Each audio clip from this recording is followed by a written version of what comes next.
ఎప్పుడైనా కానీ ప్లే స్టేషన్లో మనం క్రెడిట్ కార్డు కానీ డెబిట్ కార్డు కానీ యాడ్ చేసినప్పుడు ఖచ్చితంగా మీ వర్క్ అయిపోయిన తర్వాత డిలీట్ చేసుకోండి. మనం పిల్లల చేతుల్లో కానీ అట్లా పెట్టేసినప్పుడు పెద్ద పెద్ద గేమ్స్ ఉంటాయి, 5000 to 6000 అట్లా గేమ్ ఉంటుంది. ఆ గేమ్ వచ్చేటప్పటికి మనం పొరపాటున పిల్లలు ఓకే చేసి ఏదైనా చేశారు అంటే కనుక గేమ్కి అమౌంట్ వెళ్ళిపోయింది.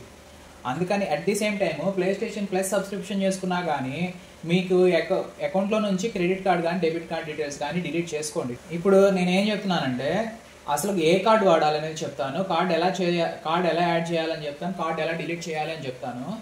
దీనికి మెయిన్ ఏంటంటే మీకు ఒకటి ప్లే స్టేషన్ అకౌంట్ అనేది క్రియేట్ చేసుకోవాలి. ప్లే స్టేషన్ అకౌంట్ క్రియేషన్ అనేది నేను లింక్ ఇస్తాను, కింద చూసుకోండి, నా వీడియోలో ఒకటి ఉంటుంది. అలాగే ఇంకోటి వచ్చేటప్పటికి ప్లే స్టేషన్ అకౌంట్ క్రియేట్ చేసి లాగిన్ చేసిన తర్వాత మనకు వచ్చేటప్పటికి తర్వాత సెట్టింగ్స్లోకి వెళ్ళండి. సెట్టింగ్స్లోకి వెళ్ళిన తర్వాత యూజర్ అండ్ అకౌంట్స్ అని ఉంటుంది. యూజర్ అండ్ అకౌంట్స్లోకి వెళ్ళిపోండి. అక్కడ వచ్చేటప్పటికి అకౌంట్ అని ఉంటుంది.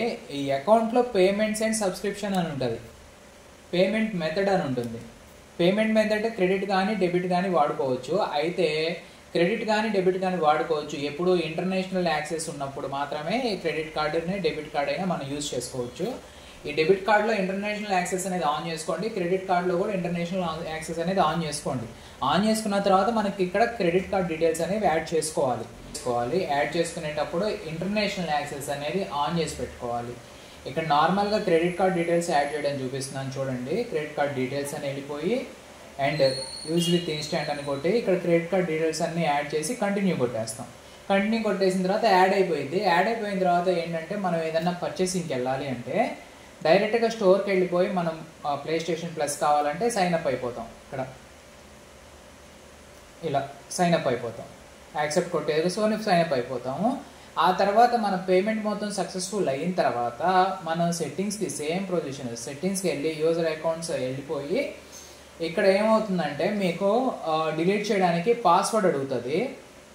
పేమెంట్ డీటెయిల్స్ అనేవి మళ్ళీ డిలీట్ చేయడానికి అనుకుంటే పాస్వర్డ్ అడుగుతుంది. పాస్వర్డ్ లాగిన్ చేసేసి క్రెడిట్ కార్డ్ అనేది డిలీట్ చేయండి. ఖచ్చితంగా డిలీట్ చేసుకుంటే మీకు బెనిఫిట్ ఉంటుంది.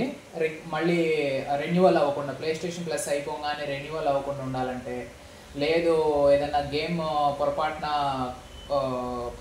నొక్కి అమౌంట్ పోకుండా ఉండడానికి ఇట్లా చేసుకోండి. Play station 5 slim disc version ఇది వచ్చేటప్పటికి 1 TB SSDతో వస్తుంది. 1 year అఫీషియల్ సోనీ వారంటీ వస్తుంది. ఇది వచ్చేటప్పటికి ఇప్పుడు సమ్మర్ సేల్ నడుస్తుంది కాబట్టి ఇది 50,000 పడుతుందండి, 50,000 రూపాయలు. అఫీషియల్ సోనీ వారంటీ వచ్చేస్తుందండి, 1 year పాటు piece to piece replacement warranty వస్తుంది.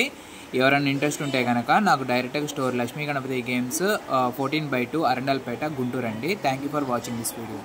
ఈ వీడియో కనుక నచ్చినట్టయితే కనుక మీరు నా యూట్యూబ్ ఛానల్ని సబ్స్క్రైబ్ చేసుకోండి. ఇలాంటి మంచి మంచి వీడియోస్ నేను చేస్తూ ఉంటాను. Thank you for watching this video.